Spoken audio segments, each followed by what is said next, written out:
Harry, and welcome to That's Football. This is your latest transfer news. A little bit later than normal, but gosh, have we got some big stories for you. Chelsea in a transfer crisis. Huge bad luck around the Fofana injury that could be a season ender before it begins. Caicedo, £70 million bid rejected. Where does that leave Chelsea next?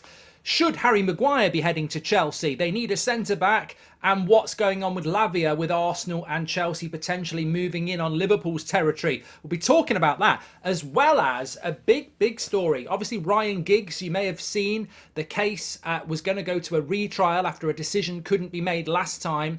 It's now been dropped. The witness in that case doesn't want to go through it all again and has dropped the charges. Does that mean that Ryan Giggs instantly has to be put into the Premier League Hall of Fame, considering how many times he won it? What are your thoughts on that? But let's fly into the transfer stuff. We're going to talk about Chelsea. Fofana has injured his knee. I don't know the ins and outs of what knee it is, whether it's to do with previous injuries he's had.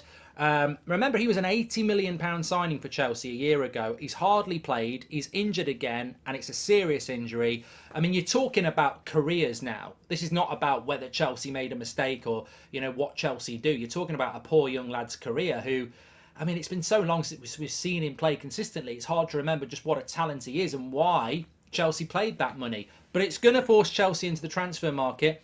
It's a new Chelsea with Pochettino, but it's not a new Chelsea, is it? It's still a fragmented Chelsea. They've removed a lot of players, but I don't think they've brought enough in. And I think next season could really be one of patience for Chelsea fans. If we've got any Chelsea fans, are you prepared for that? What are you thinking about next season? It's funny. I said at the end of last season, I think Chelsea struggle again. I just don't see how they're going to get in the top four. And I don't think that's necessarily a bad thing. I mean, I think it's an indicator of the huge amount of work that Chelsea need to do. And I just don't think enough's been done in the transfer window. I think there's a real issue going on there. Who's the striker going to be? Who's the goalkeeper going to be? And this Caicedo deal, which basically has been done for about 2 months, isn't actually done because Brighton are rejecting bids. There is this massive assumption that Chelsea are going to sign Caicedo, but £70 million bid has been rejected. They've got to go back in again. Brighton want Colwill. Chelsea are probably going to have to give Colwill to Brighton as part of the Caicedo deal or go very much higher on that deal. Do they just drop that deal now and go for Lavia, which will probably upset Liverpool fans? I don't know, but I tell you what, they need a centre-back. They need a centre-back now, Chelsea. Harry Maguire's for sale. Is that a deal for Chelsea to do? I've got to be really careful here because as a Man United fan who wants Maguire to leave, and most of us do, it's the right thing to do, you go, it'd be a great signing for you. It'd be a great signing for Chelsea. Go and sign him. And then the hypocrite in me rises right to the surface because people quite rightly would say, well, if he's such a good defender, why do you want to get rid of him at Manchester United? And there's a number of reasons, actually. You know what? Man United, we've got a lot of players around 30 years of age. And when your third or fourth or fifth choice centre-back is going to be 31 this year, it makes sense to move him on. But some clubs might need a more experienced centre-back. It's just the profile. He's also our third, fourth or fifth choice centre-back. So it makes sense to move Harry Maguire on. But he's still England's starting centre-back. Also, the way Man United play, it doesn't suit Harry Maguire to be, sort of left on his own, one-on-one with centre-backs, with strikers. It doesn't work. I don't know how Pochettino's going to play. But if Pochettino's going to play with three centre-backs or the holding midfielder dropping into the three like he had done previously at Spurs, then maybe Harry Maguire works there. I certainly don't think he's a terrible centre-back. I think it'd be a shock if he went to Chelsea.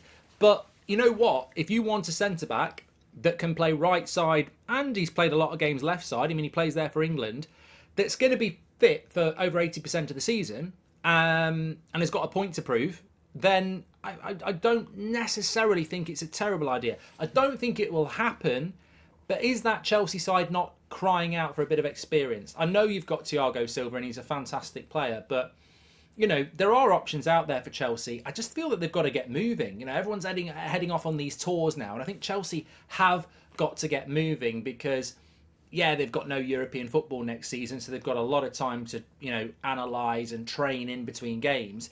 But I think they've got to start spending a little bit of money and bringing in some players that those Chelsea fans can really start believing in, because Pochettino's on trial.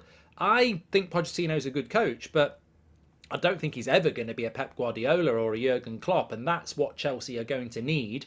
Maybe not this year, but certainly in year two. Um, I think that right now, Chelsea's reputation under Todd Boehly probably goes before him a little bit, and it's causing them some problems in acquiring players. But as I say, I think they need a top striker.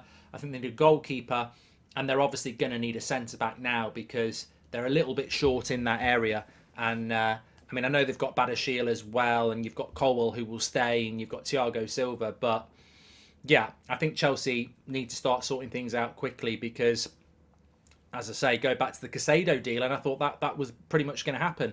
I think Lavia gets interesting now, though, and this is where I think Arsenal and Liverpool come in. Liverpool are considered to be the favourites. They offload Fabinho to Saudi Arabia. They bring in Lavia because they've got more money for Fabinho than they thought they would, so they can pay more money for Lavia than they wanted to. However, Arsenal, Arteta, he's sat there now. He's got the business he wanted to get done. He's looking at the Partey situation. Xhaka is gone, and he's going, look, Thomas Partey goes, we move. And what a summer that would be. I mean, I think Lavia isn't quite ready yet, but he's going to get better. I think next season is going to be a better season for him. Declan Rice, Lavia, Havertz, Timber, really good, strong summer for Arsenal, and I think they will dip in again. I don't think Arsenal are done in this window. Chelsea, they're struggling with this Caicedo deal. It's a lot of money. I mean, one thing I would say, rejected £70 million bid. I'm not sympathetic to Chelsea, and I'm not bad-mouthing Brighton. I like Brighton. But that's that's more front than Brighton Pier, that is. It's absolutely incredible that they're turning down £70 million for a player that wants to go. And he's not worth £70 million. I'm sorry, he's just not. And this is the distortion of the market, isn't it? You've got some deals being done. I mean, correct me in the chat. I don't remember why McAllister was available for 37 million, and then they want double for Caicedo, and that will probably just be to do with the terms of the contract. But correct me if I'm wrong. Caicedo signed a new contract with Brighton in January. Did he not think about in that contract putting in some sort of clause that if somebody offers a certain amount, I can go? Maybe he has, but £70 million is too much for him. So maybe Chelsea just look at that and go, they do start going for Lavia. They do get involved in that, and Liverpool. So I think that's going to be the really interesting next few weeks because he's not going to stay at Southampton, and Southampton are quite right to cash in on a player that really is too good for the Championship, and now's the time to cash in. So where's he going to end up? Liverpool or Chelsea or Arsenal? And if he goes to one of those, where do the other two clubs go looking for players? So going to be really interesting. I think the transfer window is starting to hot up a little bit now, but I also think clubs back in training, going on tour, they're assessing what they've got, and I think you'll see a few managers go, shit, I need this, I need that, I haven't got enough. Bit of a big story going on. Look, that's football. We don't shirk the big topics like some people do. What are you thinking about this Ryan Giggs story? Look, I'm sort of look. I've played the game. I've seen how these things work. I put my hands up and I'll say, look, because somebody gets charges dropped against them, doesn't mean they didn't do anything wrong. But in the letter of the law, they're innocent. I therefore sound like I'm saying, well, there's something dodgy gone on there. He's got away with it. That's not what I'm saying. What I'm about to say is, in the eyes of the law, he's innocent. He needs to go in the Premier League Hall of Fame. In the eyes of the court of public opinion, let the debate rage, because people who say, well, you know what, just because you didn't get done for it doesn't mean you didn't do it, they're right. So are the people who say, well, he's been found innocent by the law, so he's innocent. They're right. What we're talking about is football here. And look, whether Ryan Giggs goes and manages Wales or anything else, he's one of the most decorated players in Premier League history. The Premier League decided to do a Hall of Fame. Surely, without delay, the next time they announce players, they've got to put Ryan Giggs in. And if they don't, what sort of dangerous precedent is that morally? The Premier League has surely got to go with the law here, not public opinion. Because public opinion might be right, but it's hard to prove. What we have here is one of the Premier League's most decorated players. He needs to go in the Premier League Hall of Fame, surely. I pose that question. We are not putting these players in there because they might have dubious personalities, in which case you need to take a few of them who are already in it out. I mean, let's be honest, looking at some of those Premier League Hall of Famers already, there's things they've done in their past which are, let's say, a little bit dubious. So, look, we're judging people as footballers here. I will not sit on the fence on this. I think the failings of the UK legal system is something that I'm fully aware of, and it's been like that for decades. That's not what we're discussing here. We can discuss that elsewhere. This is about football and careers. And what? Hello, surprise, surprise. Some footballers are knobheads. Doesn't mean that they don't go in the Hall of Fame. And I'm not saying Ryan Giggs. I've actually sat on stage and done an interview with Ryan Giggs. He, is absolutely fine in the interactions I've had with him.